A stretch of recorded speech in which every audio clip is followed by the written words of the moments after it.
নমস্কার বন্ধুরা, কেডিটি kitchen and ব্লগে তোমাদেরকে স্বাগত জানাই। আশা করি তোমরা সবাই খুব ভালো আছো এবং আমিও ভালো আছি। আজকে আমি তোমাদের সঙ্গে চিকেন ঘি রোস্টের একটা রেসিপি শেয়ার করব। আশা করছি যে তোমাদের ভালোই লাগবে। তাহলে দেখতে থাকো আমি কিভাবে সেটা তৈরি করি। আমি দেখো এখানে 500 গ্রাম চিকেন নিয়েছি। সেটাকে আমি 10 মিনিট আগে ভালো করে ধুয়ে পরিষ্কার করে একটু সামান্য হলুদ গুঁড়ো দিয়েছি আর লেবু দিয়ে একটু ম্যারিনেট করে রেখেছিলাম। এবার আমি গ্যাসটা জ্বালিয়ে দেবো। গ্যাসটা জ্বালিয়ে দিলাম। এবার আমি প্যানটা বসিয়ে দেব।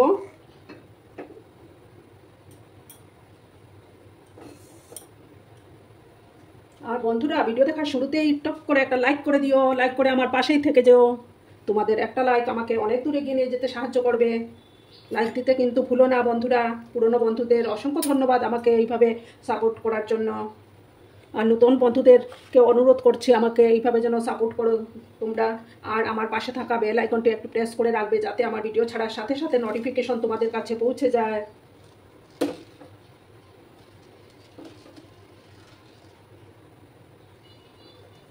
এবার আমি সামান্য সর্ষের তেল দেব আর দেব ঘি। আর বন্ধুরা, ভিডিওটি স্কিপ না করে সম্পূর্ণ দেখার অনুরোধ রইল। একদম স্কিপ করবে না। তোমরা যদি বন্ধুরা সাপোর্ট না করো তাহলে কেমন করে হবে বলো বন্ধুরা।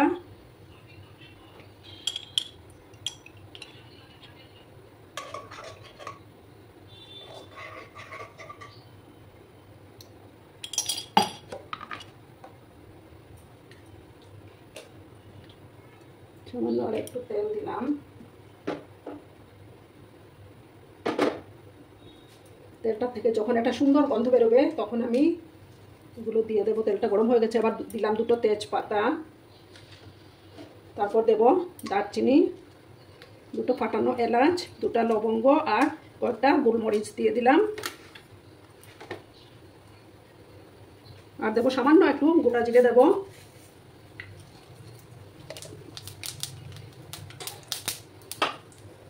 একটা সুন্দর গন্ধ যখন বেরোবে তখন আমি পেঁয়াজগুলো দিয়ে দেব। এবার আমি পেঁয়াজ কুচিগুলো দিয়ে দেব। আমি এখানে 8টার মতো পেঁয়াজ এইভাবে কেটে রেখেছিলাম, সেগুলো দিয়ে দিচ্ছি।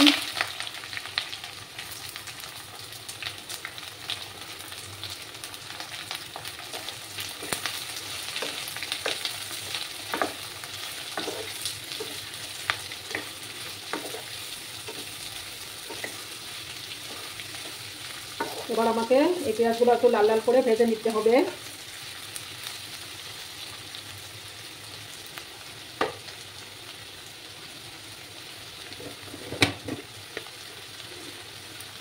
আমি সামান্য একটু চিনি দেব, তাতে কালারটা খুব সুন্দর আসে পেঁয়াজের।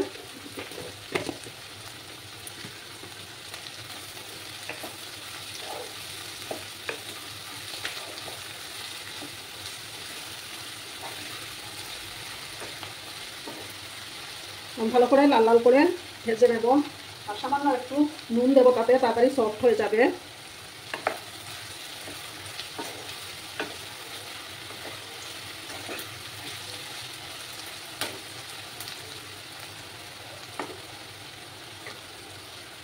এবার এটাকে পেঁয়াজটাকে আমি ভালো করে লাল লাল করে ভেজে নেব। দেখো বন্ধুরা, আমার পেঁয়াজগুলো ভাজা হয়ে গেছে। এবার আমি একটা টমেটো ছোটো ছোটো করে কেটে রেখেছিলাম, সেই টমেটোগুলো দিয়ে দিলাম। আর দেবো সামান্য একটু কারি পাতা দিলাম। দিয়ে আমি ভালো করে টমেটোটাকে কষিয়ে নেব। এবার আমি ঢাকনাটা তুলে দিলাম। দিয়ে আমি আদা আর রসুনের পেস্টটা দিয়ে দেব। আদা রসুনের পেস্টটা দিয়ে দেব। দিয়ে ভালো করে কষাতে হবে।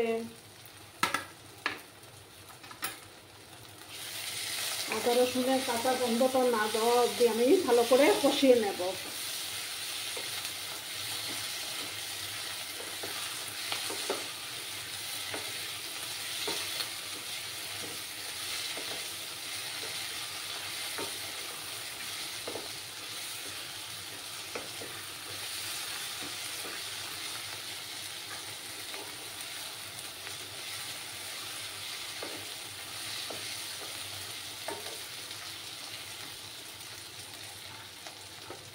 কাঁচা গন্ধটা যখন চলে যাবে তখন আমি বাকি মশলাগুলো অ্যাড করে দেব।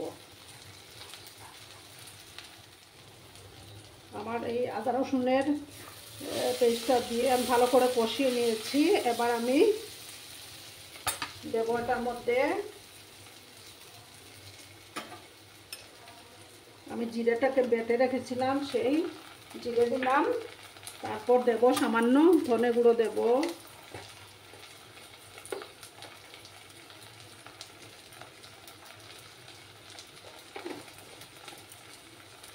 আর দেব কাশ্মীরি লঙ্কার গুঁড়ো দেব। চুলার আঁচটা কিন্তু আমার কমানোই আছে। 1 চামচ কাশ্মীরি লঙ্কার গুঁড়ো আর একটু দিলাম আমি, 1 চামচ থেকে একটু বেশি দিলাম। দিয়ে আমি মশলাগুলো ভালো করে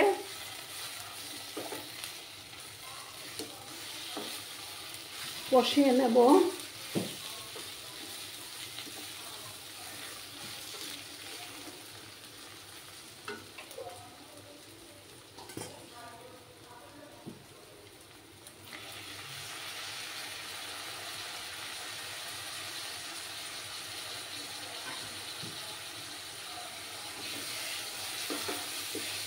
দিয়ে ভালো করে কষাতে হবে মশলাটা।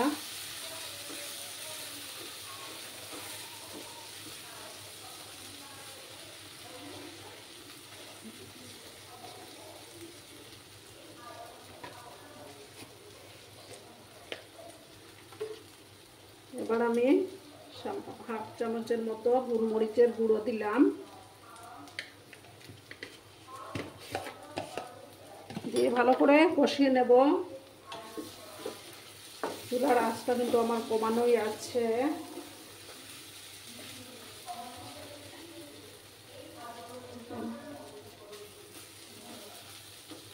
মশলাটা আমার কষে গেছে। এবার আমি চিকেনগুলো দিয়ে দেব।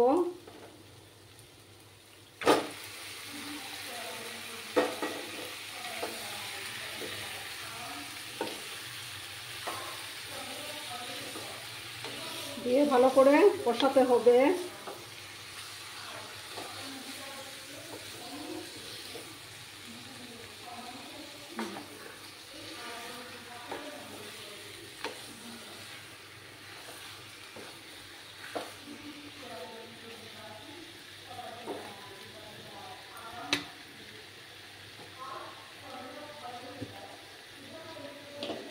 আর দেখো বন্ধুরা, এখানে আমি ডেজিকেটেড কোকোনাট, তারপর 4 মগজ, তারপর কয়েকটা কাজু বাদাম মিক্সিতে পেস্ট করে নিয়েছিলাম, সেগুলো এবার দিয়ে দিচ্ছি আমি।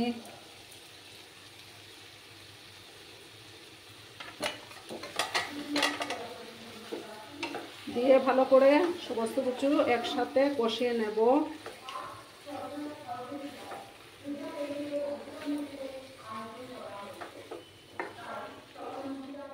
এবার আমি নুন দিয়ে দিচ্ছি।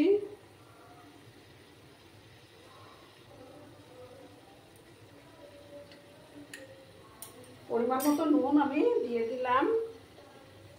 এবার একটু ভালো করে এতক্ষণ কষাচ্ছিলাম আমি। যত কষাবে তত টেস্টি হবে।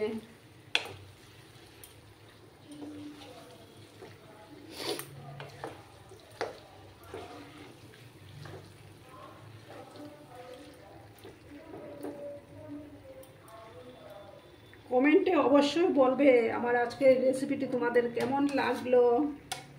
সামনেই পুজো, পুজোতে তো ভালো মন্দ খেতেই হবে।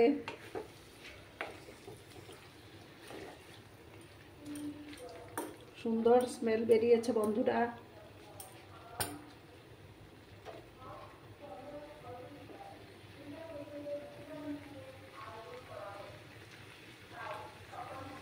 ভালো করে এইভাবে আমি কষিয়ে নেব। আর তোমরা সাথে থেকে আমাকে এইভাবেই সাপোর্ট করে যেও বন্ধুরা। তোমাদের সাপোর্টের খুব দরকার আমাদের। বন্ধুরা তো বন্ধুদের পাশেই থাকে, তাই না বন্ধুরা? আমি এইভাবে আরও কিছুক্ষণ আমি এইভাবে কষিয়ে নেব। আমার কষানো কমপ্লিট। এবার আমি জল বেশি ইউজ করব না, সামান্য গরম জল দিচ্ছি, যেহেতু আলুও দেইনি আমি এটা। বেশি ঝোলের প্রয়োজন নেই, এটা কষা কষা টাইপের হবে।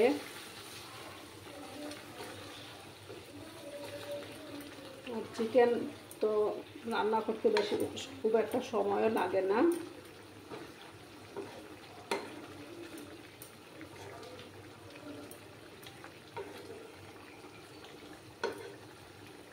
এবার আমি এটাকে ঢাকা চাপা দিয়ে রাখবো। চুলার আঁচটাকে কমিয়ে ঢাকা চাপা দিয়ে রাখবো। তারপর আমি 7-8 মিনিট পরে আমি ফিরে আসছি। 7-8 মিনিট পরে আমি ফিরে আসলাম। এবার আমি এটার মধ্যে গরম মশলা দেব।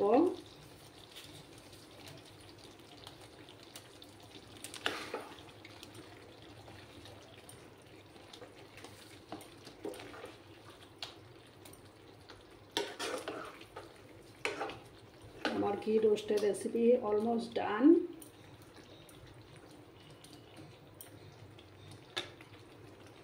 এবার আমি আরো সামান্য একটু ঘি দিলাম। এবার আমি গ্যাসটা বন্ধ করে দিচ্ছি। আর বন্ধুরা কমেন্ট করে অবশ্যই বলবে কেমন লাগলো আমার আজকের এই রেসিপিটি। তোমাদের এই সুন্দর সুন্দর কমেন্টগুলো পড়তে আমার খুবই ভালো লাগে। আর সব সময় আমাকে এইভাবে সাপোর্ট করে যাবে বন্ধুরা। এবার আমি গ্যাসটা বন্ধ করে দিলাম। আমি সার্ভ করে তোমাদেরকে দেখাচ্ছি। এই যে দেখো বন্ধুরা, আমি সার্ভ করে দিয়েছি। কেমন লাগলো অবশ্যই কমেন্ট করে বলো কিন্তু তোমরা। এবার আমি বিদায় নিচ্ছি। ততক্ষণে তোমরা সবাই খুব ভালো থেকো, সুস্থ থেকো, আনন্দে থেকো। ধন্যবাদ।